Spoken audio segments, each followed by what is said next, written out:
इत्यादिमा पनि हामीले विशेष चाहिँ ध्यान दिएका नै छौँ र सामाजिक न्यायसँग सम्बन्धित धेरै आयोजनाहरू परम्परागत ढङ्गले आइरहेकाहरूलाई सबैलाई निरन्तरता दिएको छ, केहीलाई थप समृद्ध बनाइएको हुनाले यो मध्यम वर्गको नाममा चाहिँ तल भुइँ तहलाई छोइएन कि भन्ने जुन एउटा निरन्तर आलोचना थियो, मलाई लाग्छ त्यसको मैले पटक पटक जवाफ दिइसकेको छु। तर समग्रमा मैले यसलाई टुङ्ग्याउँदै गर्दा हाम्रो सोच चाहिँ के रह्यो भने अर्थतन्त्रलाई नै केन्द्रबिन्दुमा राख्नुपर्छ। अहिले हामी 66 खर्बको अर्थतन्त्र छ, यो आर्थिक वर्षको अन्तमा हामी करिब 74-75 खर्बको अर्थतन्त्रको आकार हुन्छ भन्ने प्रक्षेपण छ। बजेट भनेको यही 20-21 खर्ब हो, चालु खर्च, तलब, सुविधा, हाम्रा राज्यका अनिवार्य दायित्वहरू नै 14 खर्ब जति छन्। यो भाडा मात्रै देशको कायाकल्प हुने होइन, बरु पैसै नपर्ने, बजेट विनियोजन नगर्दा पनि त्यो बजेट वक्तव्यमा उल्लेखित नीतिगत दिशाबोधले त्यो 75 खर्बको अर्थतन्त्रलाई कसरी त्यसले जागृत गराउँछ, त्यो छ भिजन। त्यसैले 1 रुपियाँ पनि विनियोजन नभएको हुनसक्छ बजेटमा, तर त्यो इन्सेन्टिभ रकम छुट्याउन नपर्ने नीतिगत सोचको बिउले यता 75 खर्बको अर्थतन्त्रलाई कसरी चलायमान गराउन सक्छ भन्ने भिजन चाहिँ मान्यज्यूहरूले त्यो दफामा पाउनुहुनेछ भन्ने मेरो निवेदन छ र सोच त्यही नै हो। त्यसैले यो 21 खर्ब 24 अर्बको बजेटले देश बनाउने देखिएन, ऊ बनाउने भन्ने चाहिँ त्यो त्यसरी विश्लेषण गर्न चाहिँ अपर्याप्त हुन्छ कि जस्तो मलाई लाग्छ। 100 दिनको प्रसङ्ग आएको रहेछ। 100 दिनमा पनि अघि मैले निवेदन गरिसकेँ, सरकारको आन्तरिक मूल्याङ्कनमा 87.2% कार्यक्रमहरू फत्ते भएको छ। यो मलाई लाग्छ अभूतपूर्व होला।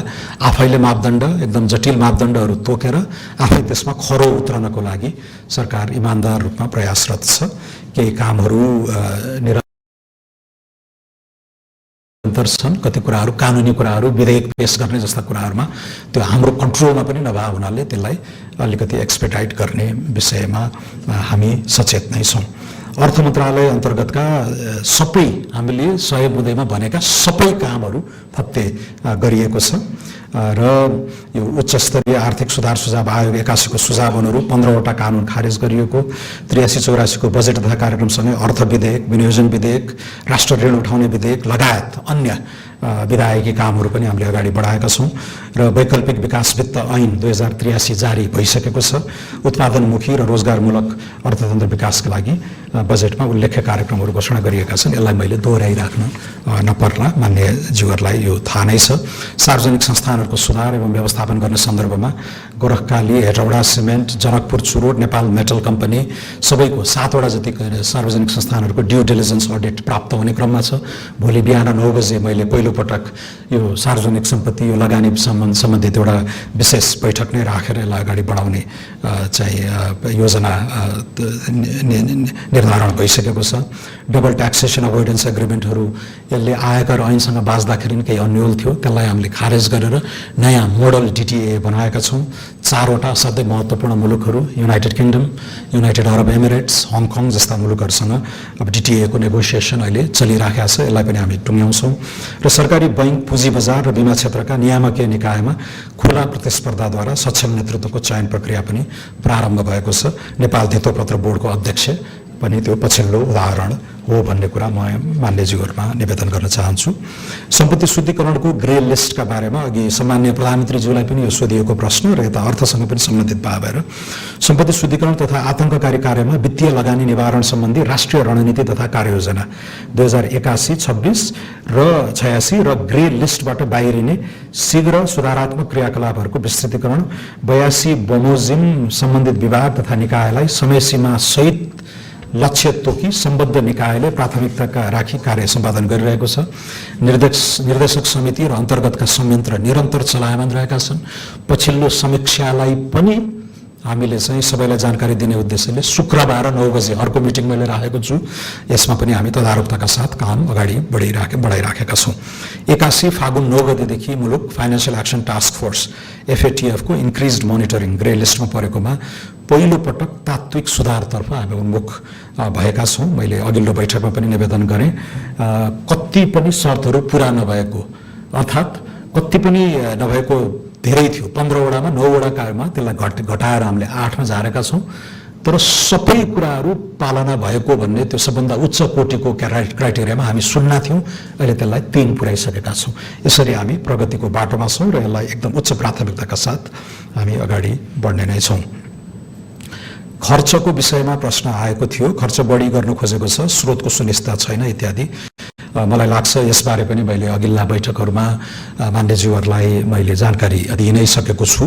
यसपटक ऋणको मात्रा झन्डै 6.5 खर्ब लिँदा पनि आधा आधी पुरानै ऋणका दायित्वहरू भुक्तानी गर्नमा जानेछ भने अर्थतन्त्रको आकार विस्तार गर्न सक्यौँ भने यो ऋणलाई अर्थतन्त्रको आकारको सापेक्षतामा अर्थात् डेट टु जीडीपी रेसियो चाहिँ अहिलेकै जति हुने स्थिर हुने अनुमान हामीले गरेका छौँ। त्यसैले यो यसलाई एकदमै कुशलताका साथ नै हामी व्यवस्थापन गर्ने चाहिँ आत्मविश्वास छ भन्ने कुरा म मान्य सांसदज्यूहरूलाई जानकारी दिन चाहन्छु। मूल त्यसैले ऋण स्थिर नै रहने, ऋणको रेसियो स्थिर नै रहने हो भने यत्रो 21 खर्बको बजेट कहाँबाट आउँछ त भन्दा आन्तरिक स्रोतबाट नै उठाउने हाम्रो लक्ष्य हो। त्यसैले 1580 अर्बको राजस्वको लक्ष्य छ। त्यसको 175 अर्ब हामी प्रदेश र स्थानीय तहलाई दिनुपर्ने हुन्छ, संवैधानिक दायित्व छ र 1405 अर्ब हामी सङ्घीय सरकारले त्यसलाई राखेर हामी अगाडि बढ्छौँ। त्यसैले स्रोत सुनिश्चितता कहाँबाट आउँछ, अनुदान, वैदेशिक ऋण, आन्तरिक ऋण र आन्तरिक राजस्व यिनैको आधारमा गर्ने हो। अलिकति मेहनत पर्ला, तर हामीले कोभिडभन्दा अगाडिको जुन वार्षिक वृद्धि दर थियो करिब 19-20% राजस्व औसत वार्षिक वृद्धि दर, त्यही लयमा मुलुकलाई फर्काउन खोज्दैछौँ र यो बलियो सरकार, हेभी म्यान्डेट पाएको सरकारले त्यति चाहिँ न्यूनतम गर्नलाई प्रयासरत हुनुपर्छ भन्ने हाम्रो चाहिँ योजना छ। कोभिड पछि हामी सर्लक्कै वार्षिक औसत वृद्धि दर त्यही 8, 9, 10%मा सीमित भएको हुनाले त्यसलाई त्यो पुरानो लयमा फर्काउन हामी यो वर्ष असाध्यै इमान्दार प्रयास गर्नेछौँ। उद्योगी व्यवसायलाई हतोत्साही बनाइयो कि भन्ने करका दरका हेरफेर इत्यादिको विषयमा करका दरहरू हेरफेर गरिएको छ, व्यापक रूपमै गरिएको छ। सायद 48 सालपछि एकैपटक आयकर ऐन, मूल्य अभिवृद्धि कर ऐन, भन्सार ऐन लगायत अन्तशुल्क ऐन यो सबैलाई एकैपटक हामीले चाहिँ त्यो कन्सोलिडेट गरेर अगाडि बढाएको कुरा सत्य हो। उद्योग क्षेत्रको विकासका लागि औद्योगिक कच्चा पदार्थको भन्सार महसुल तयारी मालवस्तुभन्दा कम्तीमा पनि एक तह न्यून हुने गरी 273 प्रकारका कच्चा पदार्थमा भन्सार दर घटाइएको पहिला असाध्यै विकृत अभ्यास भएको हामीले पायौँ। इन्डस्ट्रियलाइज्ड फिनिस्ड प्रडक्ट भन्दा र मटेरियलमा बढी भन्सार लगाइने, ताकि यो मुलुकमा अलिकति भ्यालु एडिसनको काम नहोस् भन्ने गलत उद्देश्यले पनि ती कुराहरू अभ्यासमा रहेको हामीले ती सबै सच्याएका छौँ। विद्यमान 11 तहको भन्सार दरलाई 7 तहमा हामीले झारेका छौँ। 360वटा वस्तुमा लागिआएको अन्तशुल्क हामीले खारेज गरेर, अन्तशुल्क भनेको आयातमा पनि लाग्छ, आन्तरिक उत्पादनमा पनि लाग्छ, हामीले चाहिँ अन्तशुल्क खारेज गरेर आयातमा मात्रै डोमेस्टिक प्रोडक्सन प्रमोसन फी, आन्तरिक उत्पादनलाई प्रश्रय पुर्याउने गरेर आयातमा मात्रै शुल्क लगाइदिएका छौँ, आन्तरिक उत्पादनमा नलगाउने गरेर। यसरी हामीले एउटा रणनीतिक चाहिँ रोजाइमा पनि औद्योगिकरणलाई सहयोग पुग्ने गरेर हामी अगाडि बढेका छौँ। भन्सार बिन्दुमा सङ्कलन हुने पूर्वाधार विकास कर, सडक मर्मत तथा सुधार दस्तुर जस्ता छरिएका करलाई एकीकृत गरी हरित करमा समाहित गरेका छौँ।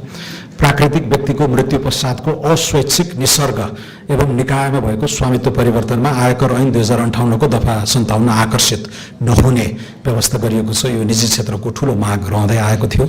डिजिटल भुक्तानीको माध्यमबाट उपभोक्ताले गर्ने खरिदमा बिजक जारी हुँदाकै समयमा मूल्य अभिवृद्धि करको 10% छुट पाउने जस्ता धेरै इन्सेन्टिभ्सहरू हामीले लिएर आएका छौँ। लगानी तथा औद्योगिक विकासमा बाधा पुर्याएका विभिन्न कानुनी सुधारका कार्य अगाडि बढाइएको छ। यो साल म पदमा बहाल हुँदाखेरि 15वटा ऐनको खारेजी सँगसँगै वर्षभर हामीले अरू 27वटा लिगल रिफर्मको एजेन्डा अगाडि बढाएका छौँ। बैंक, वित्तीय संस्था, पुँजी बजार र बीमा क्षेत्रको सुधारका लागि कानुनी संरचनागत र प्रणालीगत सुधारको प्रारम्भ भइसकेको छ। कम्तीमा पनि 100 खर्बको अर्थतन्त्र निर्माण गर्नेतर्फ निजी क्षेत्रसँग सहकार्य गरेर अगाडि बढेका छौँ र बैंकिङ क्षेत्रको बढ्दो तरलता प्रशोषण गर्नका लागि लगानीका क्षेत्रहरू पहिचान गर्ने, सार्वजनिक निजी साझेदारीको नीति अनुरूप थप लगानी गरिने, स्टार्टअप व्यवसायको प्रवर्धन इत्यादि बारे पनि छ। र यो हामीले करिब 4 खर्ब जति जुन खर्च गर्छौँ सार्वजनिक यो पुँजीगत खर्चका नाममा पूर्वाधारहरू निर्माणको लागि, यो असाध्यै अपर्याप्त छ। अब यो सरकारी बासलात भन्दा बाहिर गएर पनि हामीले निजी पुँजी परिचालन गर्नुपर्छ। यसका लागि छिमेकी मुलुकहरूमा भएका हाइब्रिड एन्युइटी मोडल जस्तालाई पनि लिएर आएर ठुल्ठुला पूर्वाधारमा लगाउँ र बन्डहरूको चाहिँ यसमा थीमेटिक बन्ड हुनसक्छ, अफसोर बन्ड हुनसक्छ। नेपाली मुद्रामै अफसोर बन्ड इस्यु गर्नको लागि हिजो मात्रै एसियाली विकास बैङ्कका अध्यक्ष नेपाल भ्रमणमा अहिले आजसम्म पनि हुनुहुन्छ। एडिबीकै सहयोगमा, इन्टरनेसनल फाइनेन्स कर्पोरेसनकै सहयोगमा अब चाँडै नै केही हप्ताभित्र नै नेपाली मुद्रामा नै हामी अफसोर बन्डहरू उहाँहरूको सहयोग लिएर इस्यु गर्नेतिर जाँदैछौँ। यो सबै अभूतपूर्व वित्तीय उपकरणहरूको परिचालन किन गर्यो पर्यो भने जुन सङ्कल्प छ हाम्रो, जुन एस्पिरेसन छ, जुन लक्ष्य छ, 100 खर्बको अर्थतन्त्र निर्माण गर्छौँ भनेका छौँ प्रचलित मूल्यमा अर्को 7 वर्षभित्र, यी सबैका लागि चाहिँ अहिलेको यो 3-4 खर्ब हाम्रो राजस्वको बेसले यो पुग्दैन, खोस्रन पनि पुग्दैन। त्यसैले अहिलेको बजेटले रोपेको बिउ के हो भने अब अभूतपूर्व रूपमा हामी इन्फ्रास्ट्रक्चरको क्षेत्रमा हामी सरकारी पुँजीलाई परिपूरकका रूपमा निजी पुँजी परिचालन गर्छौँ भनेर अगाडि बढेका छौँ। यो पनि यो बजेटको असाध्यै उल्लेख्य पाटो हो। अन्तमा यो वित्तीय संहिताको मर्म अनुरूप प्रदेश तथा स्थानीय तहमा बजेट विनियोजन भएर कि भन्ने प्रश्न पनि आएको रहेछ। वित्तीय संहितालाई सबल बनाउन वर्तमान सरकार प्रतिबद्ध छ। वित्तीय समानीकरण अनुदान प्रदेश र स्थानीय तहमा गत वर्षभन्दा क्रमशः 84 करोड र 123 करोड बढेको छ। यो मैले जानकारी गराएँ। मान्यज्यूहरूले घट्यो कि भन्ने आशंका जुन गर्नुभएको छ त्यसलाई मैले सच्याउन चाहेँ। म फेरि पनि भन्छु, वित्तीय समानीकरण अनुदान प्रदेशमा 84 करोड र स्थानीय तहमा 123 करोड यसपटक बढेको छ र सशर्त अनुदान प्रदेशमा गत वर्षभन्दा झन्डै 10 अर्बले बढेको कुरा पनि म मान्यज्यूहरूलाई निवेदन गर्न चाहेँ। मलाई लाग्छ यिनै प्रश्नहरू थिए। एउटा सायद अहिले मैले बोल्दै सम्झेँ, यो अलिक खुद्रै विनियोजन भयो कि कहाँ रौतहटमा चाहिँ एउटा गुम्बालाई केही लाख मात्र विनियोजन भएको भन्ने पनि प्रसङ्ग अहिले मलाई बोल्दा याद आयो। यहाँ मेरो लिखित मन्तव्यमा रहेनछ। यसमा चाहिँ मैले पर्यटन मन्त्रालयसँग बुझ्नु त पाएको छैन, तर मलाई लाग्छ पर्यटन विभाग, जुन मान्यज्यूहरूलाई थाहा छ, पर्यटन विभागको चाहिँ यहाँ केन्द्रमा मात्रै एउटा कार्यालय छ। अन्य सरकारी मन्त्रालयहरू जस्तो त्यो 7वटा प्रदेशमा एकदम डिभिजन युनिटहरू जिल्लामा त्यस्तो शाखा कार्यालय नहुँदाखेरि सानोदेखि देखिने रकम पनि केन्द्रबाट नै पर्यटनमा चाहिँ, अरूमा मैले भन्न सकिनँ, पर्यटनमा चाहिँ कहिलेकाहीँ त्यो सानो रकम विनियोजन हुने यो पहिलाका बजेटहरूमा पनि हामीले उठाउँदै आएको विषय हो। अब यसपालि अलिकति ध्यान नपुगेको पनि हुनसक्छ। त्यो असाध्यै सानो रकम होइन, केही हजार लाखमा सङ्घीय बजेटबाट विनियोजन हुनु त्यो त्यति शोभनीय होइन। तर पर्यटन विभागको हकमा चाहिँ त्यो एउटा सानो कन्स्ट्रेन्ट रहेको, एउटा मात्रै अफिस, तर माग चाहिँ फेरि सानसानै हुने। कहीँको सानो पाटी पौवा सुधार गरिदिनु पर्ने, कहीँ सानो मन्दिरको छाना चुहिएको छ संस्कृति शीर्षक अन्तर्गत त्यो हालिदिनु पर्ने भएर होला। तर त्यस्ता प्रकृतिका बजेट विनियोजन चाहिँ मलाई लाग्छ प्रदेश स्थानीय तहबाट नै गरिनुपर्छ। बरु फलानु मन्दिरलाई नै गर भनेर सशर्त भनेर माथिबाट पठाउन सकिएला। यसपटक अलिकति ओभरसाइट भएको हुनसक्छ, त्यसलाई हामी सच्याएर नै अगाडि बढ्ने प्रण गर्दछौँ। मैले यति कुरा राखेँ सम्माननीय अध्यक्ष महोदय।